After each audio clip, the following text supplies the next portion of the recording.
17 years old. I've been a guest speaker on the Pollinator Report radio show to speak about my certified wildlife habitat garden, rewilding, and a youth's perspective on pollinator decline. I'm also a new member of the pollinator activist group, The Swarm. I'll start with a question that I've been wondering about lately. When legislators make decisions, how far into the future do they think? To their next re-election, or to the lives of their grandchildren and to my generation's adulthood? How far into the future were they thinking when they allowed the use of under-tested DDT, causing cancer in the near extinction of our national icon, the bald eagle? How far into the future were they thinking when they allowed highly toxic PCB chemicals for over 50 years and then didn't test schools for them for another nearly 40 years after their banning? I like to imagine what the world will look like when I'm as old as many of you are. But when the future looks scary, I feel betrayed. An example of this dangerous short-term thinking is the unsustainable practices of conventional agriculture. Through monocropping, over-tilling, and using harmful agrochemicals, modern agriculture manages to grow more food today, but at the huge cost of the future's vital pollinators and soil. I can't imagine a world without vanilla and chocolate, or a Vermont without apples, pumpkins, and blueberries. But without pollinators, these plants won't survive.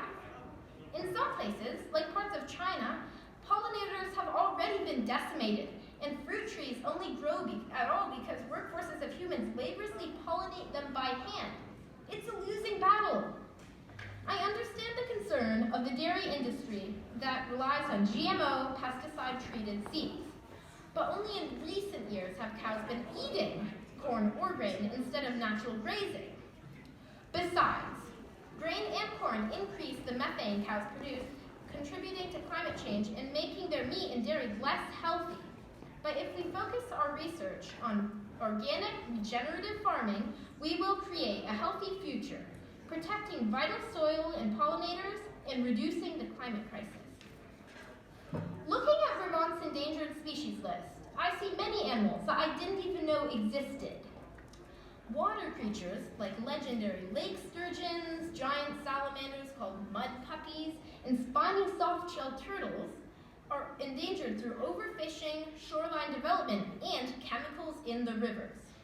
And land animals like 4 species of bumblebees, 5 species of bats, and many once common birds like the whippoorwill, the nighthawk, meadowlark, and upland sandpiper, all endangered through the industrial agriculture and its use of pesticides. The truth is that we've always had these animals in Vermont, and our plants have co-evolved with pollinators. We are already losing many of these species, and if we don't change our agricultural practices, the next generation may never get a chance to see them. And worse yet, our ecosystems will fail. But what if we do act now to stabilize our ecosystem? With a gradual and just transition, jobs will be created. And when I'm your age, my friends and I will live in a world with a rich diversity of birds, pollinators, and aquatic animals. And we'll have more access to healthy food and water. We need you, our state legislators, to change the trend. Yes. Have a view that stretches into the future and consider the lives of us youth and all of the other creatures that we share this beautiful state with. Will future Vermonters blame your generation for decimating our essential pollinators and threatening our food systems? Or will they thank you for preserving our land and health? That's up to you.